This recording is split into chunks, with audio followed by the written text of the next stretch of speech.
Shalom, salam sejahtera bagi kita sekalian. Selamat berjumpa kembali dalam program Paskal, Pastoral Konseling Alkitab. Kali ini saya ditemani oleh Bapak Pendeta John Yeremia, Sarjana Teologia. Dan baik, kita akan segera mulaikan pertanyaan-pertanyaan yang telah masuk. Dan saya persilakan Pak John untuk membacakan pertanyaan yang sudah masuk. Silakan Pak. Kita akan mulai dari pertanyaan yang pertama dari GB Malang. Saya memiliki saudara, saya merasa hidupnya selalu beruntung dibandingkan saya. Misalnya ketika dia bisa masuk kampus negeri, sedangkan saya hanya di kampus swasta yang tidak terkenal. Padahal secara akademik saya lebih baik daripada dia. Saya selalu merasa bahwa keberuntungan tidak pernah berpihak kepada saya. Saya merasa bahwa Tuhan tidak berkenan untuk memberkati saya. Pertanyaan, apakah benar bahwa di masa depan beruntung lebih baik dibandingkan pintar? Bagaimana agar Tuhan berkenan pada hidup saya dan menjadikan saya beruntung? Haleluya, ya. Gebi, pikiran kamu terlalu dangkal. Ya, kalau kamu berpikir demikian. Mestinya kamu tidak perlu mempersoalkannya. Karena keberhasilan seseorang itu tidak bergantung pada kampus yang ternama. Ya. Mestinya kamu tidak perlu merasa kurang beruntung karena kuliah di kampus swasta yang tidak terkenal itu. Mestinya kamu bersyukur karena kamu masih bisa punya kesempatan untuk kuliah. Itu sudah luar biasa ya. Jadi kamu jangan kecewa dan kecil hati ya, karena masa depanmu bukan bergantung dari kampus kuliah yang ternama itu ya. Masa depanmu kalau kamu rajin belajar ya, kamu pasti akan diberkati Tuhan. Ya, itu sudah menjadi hukum. Ya, kalau malas ya miskin. Rajin ya bisa sukses ya. Jadi keberhasilan itu tergantung masing-masing kita, karena ada juga orang yang kuliah di kampus yang ternama juga banyak yang gagal, ada yang terkena dengan narkoba, ya, ada yang tidak bisa melanjutkan kuliah. Jadi tergantung kita masing-masing ya. Apalagi kalau kamu Gebi sebagai anak Tuhan. Ya, kamu hidup suci, hidup kudus, kamu pasti diberkati Tuhan, ya. Kalau Roma pasal 12 ayat 3 mengatakan begini, jangan kamu memikirkan hal-hal yang tinggi. Begitu ya Pak John ya.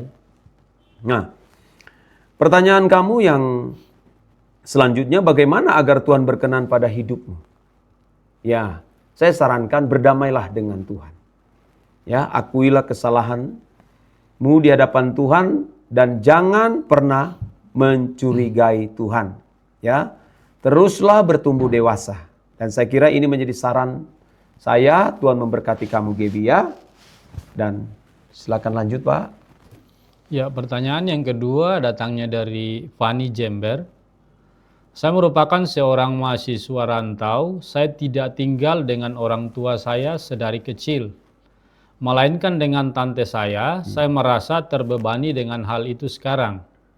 Karena berarti bahwa saya berutang budi pada tante saya. Hal tersebut menjadi beban pikiran saya, karena saya memiliki dua adik yang harus dibiayai juga. Orang tua yang sudah sepuh dan tante saya, karena dia telah baik kepada saya. Saya khawatir bahwa di masa depan saya tidak mendapatkan gaji yang banyak untuk membiayai mereka semua. Pertanyaan, bagaimana cara agar saya tidak khawatir dan menyerahkan semuanya hanya kepada Tuhan? Iya, kamu mestinya tidak perlu memikirkan hal-hal yang belum tentu terjadi. Lagi pula belum tentu juga tantemu bersedia kamu biayai hidupnya. Betul? Ya. Betul. Kamu penuh dengan kekhawatiran yang itu berlebihan.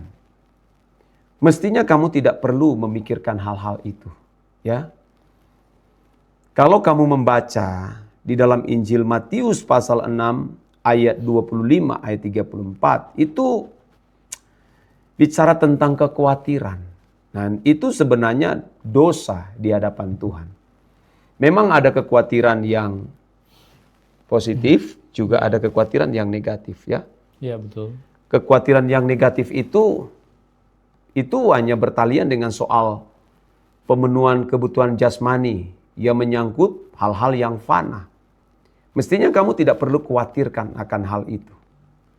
Yang khawatir yang positif adalah jangan-jangan kalau kita ditolak oleh Tuhan. Itu yang mestinya kita khawatirkan.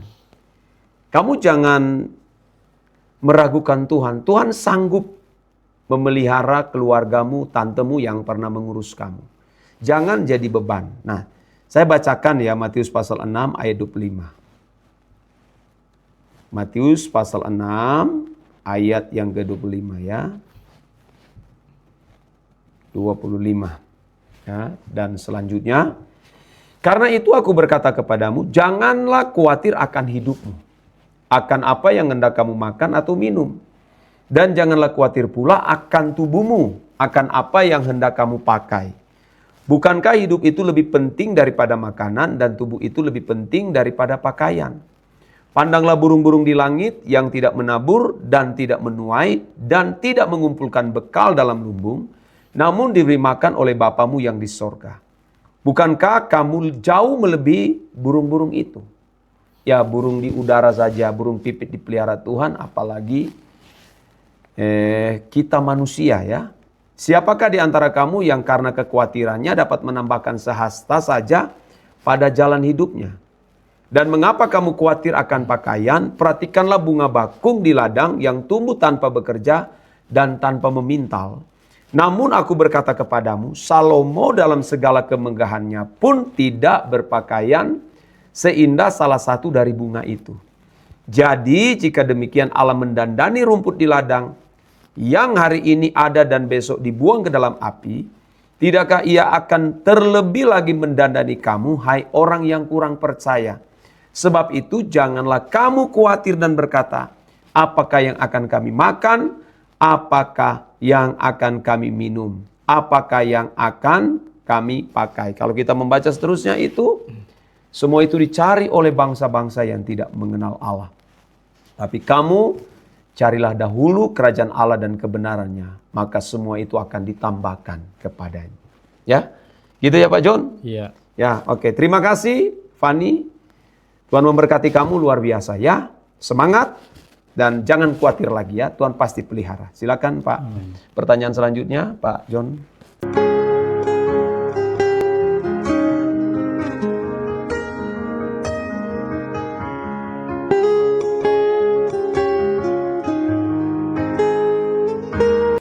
Pertanyaan yang ketiga datangnya dari Tania Malang. Ya. Saya seorang Kristen yang memiliki pacar seorang Katolik. Ya. Saya sudah pacaran hampir 5 tahun dengan dia. Wah, Pertanyaan, apakah menurut Pak Pendeta diperbolehkan apabila orang Kristen pacaran dengan orang Katolik? Jika tidak, mengapa? Padahal Tuhan yang disembah adalah sama, yaitu Tuhan Yesus. Saya juga Katolik dulu ya. Ya, saya Katolik dulu ya. Nah, tidak ada yang bisa melarang kamu pacaran dengan siapapun, gitu ya. Iya. Karena masing-masing kan diberikan kehendak bebas. Kehendak bebas, ya betul Pak. Karena setiap manusia itu diberi kehendak bebas atau free will ya. Atau dalam bahasa Latinnya itu liberum arbitrium. Ya. Nurani sendirimu yang akan berbicara.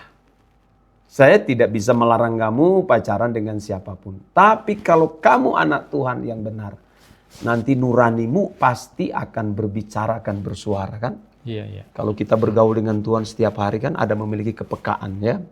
Yang namanya itu spiritual quotient, kecerdasan roh. Yo, dia kan memiliki ketepatan di dalam bertindak, mengambil sebuah keputusan. Ya. Nah, jadi kalau kamu bergaul dengan Tuhan, tidak mungkin Tuhan tidak berbicara. Ya, tidak mungkin. Kalau kamu sungguh-sungguh bergaul dengan Tuhan setiap hari, ya kamu pasti memiliki kepekaan. Apalagi kalau kamu berusaha untuk hidup suci dan melakukan kehendaknya serta mencintai Tuhan. Pasti dengan sendirinya ada kepekaan, ya. Saya kira itu Iya. yang saya bisa sarankan kepada kamu. Bergaulah dengan Tuhan. Tuhan pasti akan berbicara kepadamu. Siapa pasanganmu yang sesungguhnya. Ya, karena itu sangat penting. Karena kita kan cuma satu kali menikah ya. Iya, iya. Ya, kalau sudah menikah tidak boleh diceraikan oleh manusia, oleh siapapun kecuali maut. Ya, Tuhan memberkati kamu. Ya, sampai bertemu lagi kalau kamu masih punya pertanyaan. Ya, kita lanjut Pak John. Ya, pertanyaan yang keempat datangnya dari Lubis Madiun. Sedari kecil orang tua saya selalu bilang saya bodoh. Waduh. Saya nggak becus. Saya nggak bisa ini dan itu. Lalu sekarang saya merasa bahwa ucapan orang tua saya benar, bahwa saya bodoh dan tidak bisa apa-apa. Pertanyaan, apakah ucapan negatif yang orang tua saya lontarkan kepada saya bisa jadi adalah doa yang dikabulkan oleh Tuhan? Aduh, menurut Pak John itu gimana itu? Itu tidak benar ya? Tidak benar. Itu tidak benar ya. Tidak benar. Tuhan tidak pernah merancangkan hal yang jahat. Ya, iblislah yang merancangkan hal yang jahat Iya. kepada manusia. Kalau sampai apa yang dilontarkan orang tuamu mengenai kamu itu terjadi, saya kasih tahu yang kan adalah karena kamu memang malas. Iya kan? Iya. Kan nasib kita kan tidak ditentukan oleh perkataan orang tua sekalipun itu kata kalimat kutukan kepada seseorang. Karena Iya. manusia tidak berhak mengutuk. Ya, makanya kita harus memahami apa kata kutuk itu.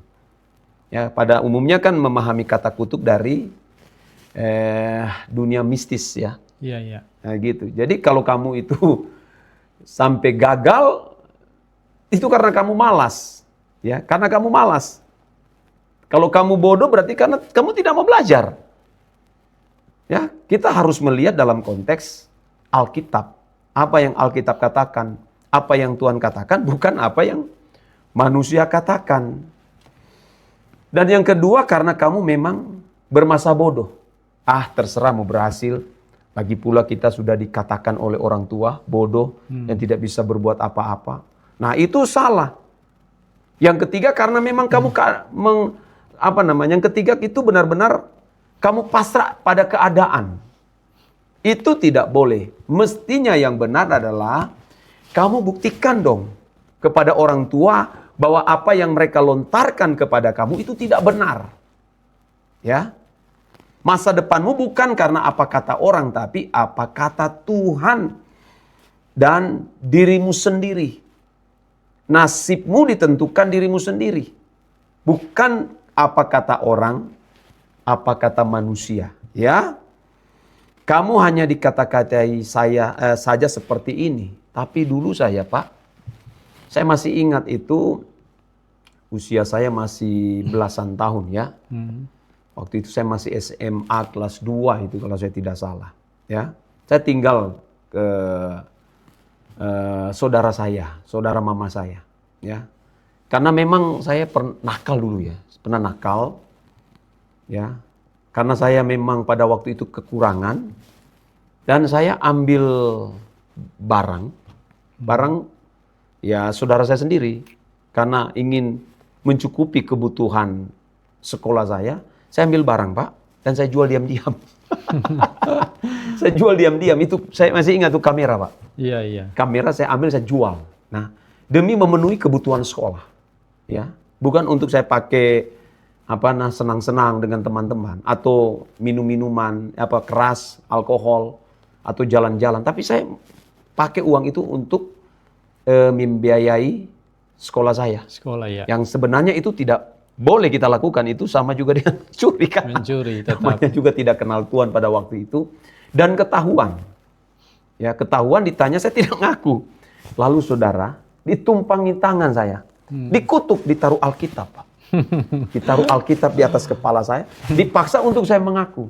Nah, karena saya tidak mengaku, kalau saya ngaku saya takut nanti jadi dipukul atau dipermalukan. Saya tidak ngaku dan dikutuk saya. Kamu tidak akan berhasil. Sampai mati, kamu tidak akan berhasil. Iya, iya. Dan ternyata sampai saat ini saya jadi pendeta. Saya bisa menyelesaikan kuliah saya, S1, S2 bisa selesai. ya, membangun keluarga dan punya penggembalaan, juga sebagai pimpinan sekolah.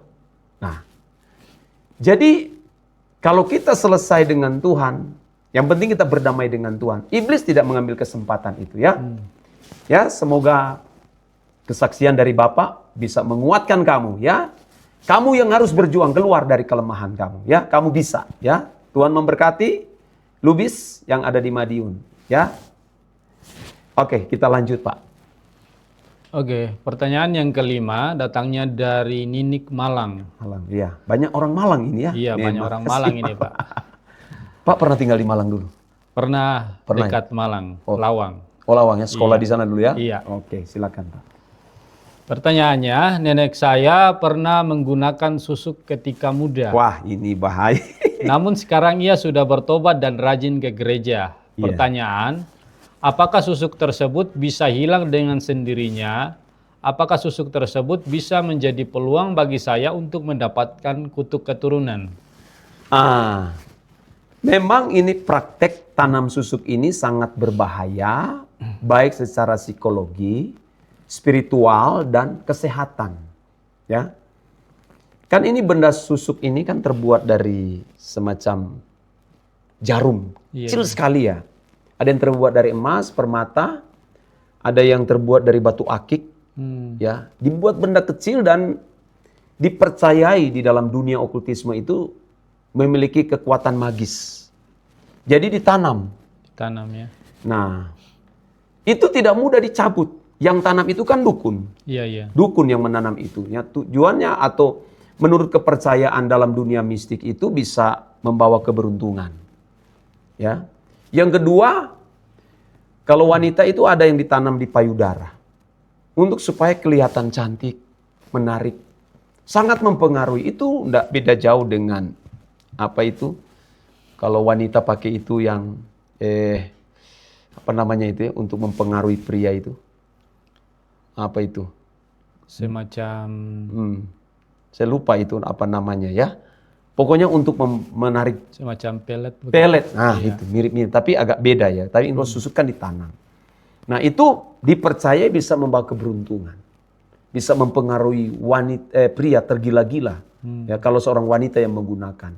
Dan dipercayai bisa membuat orang bisa sukses. Buka usaha bisa maju. Iya.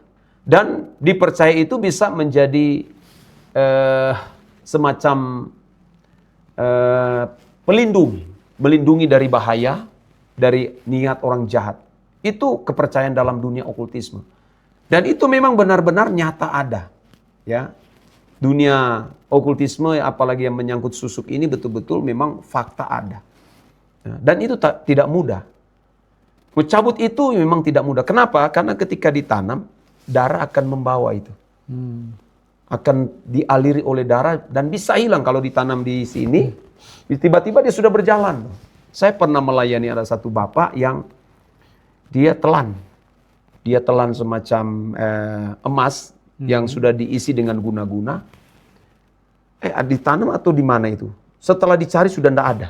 Masuk di dalam pembuluh darah ya. Iya, dan masuk. Akhirnya mengganggu kesehatannya. Dia mengalami serangan jantung dan banyak penyakit karena tersumbat oleh susuk tersebut. Nah, kalau Anda bertanya apakah ini membahayakan, itu membahayakan. Ya. Apakah ini bisa terwaris ke keturunan? Bisa. Kalau pengguna tersebut tidak bertobat. Ya, dia harus bertobat dengan sungguh-sungguh dan dia harus bayar harga. Kalau misalnya dia menerima itu, dia bayar harga, misalnya dia puasa 40 hari 40 malam untuk mendapatkan susuk, dia harus membayar lebih daripada itu. Ya. Oke, jadi bisa saja kalau tidak diselesaikan akan membuat kamu tidak bisa mendapatkan keturunan. Iya kan? Karena itu adalah berhala kan. Dalam Keluaran pasal 20 ayat 1 sampai 5 itu menulis tentang itu. Oleh sebab itu jangan kamu terlibat lagi dalam praktek-praktek seperti itu ya. Jangan ikuti nenek moyangmu ya. Tuhan memberkati kamu ya. Kita lanjut Pak. Oke, kita lanjut pertanyaan yang ke-6 datangnya dari Vera Manado.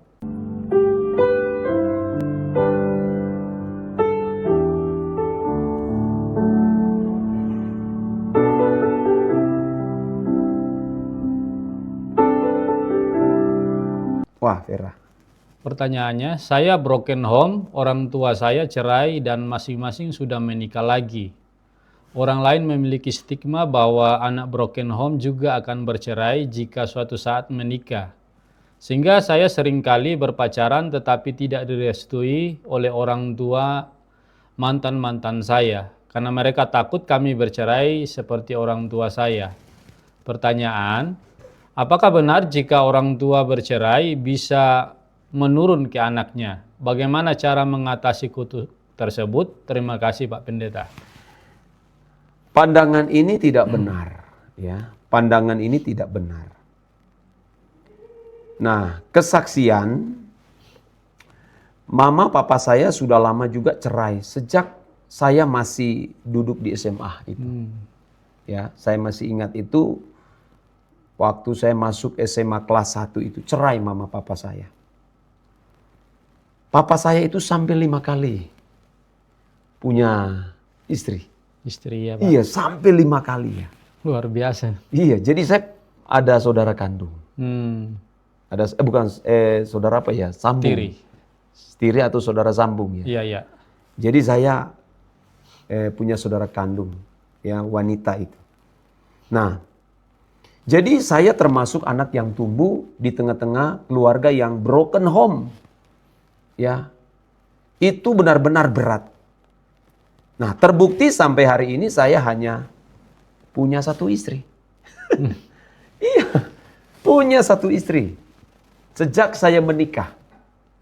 Saya menikah itu tahun 2001, Pak. Iya, iya. Saya menikah tahun 2001 dan saya sudah memiliki 2 anak. Anak saya yang sulung itu sudah usia 24 tahun. Sudah selesai kuliah. Ya. Dan saya hanya mencintai 1 istri saja. Ya. Jadi kalau ada kepercayaan-kepercayaan jangan-jangan karena papanya begini, begono, nanti anak-anak juga bisa begitu. Enggak. Iya, iya. Tergantung masing-masing kita. Iya, kalau Pak John itu gimana?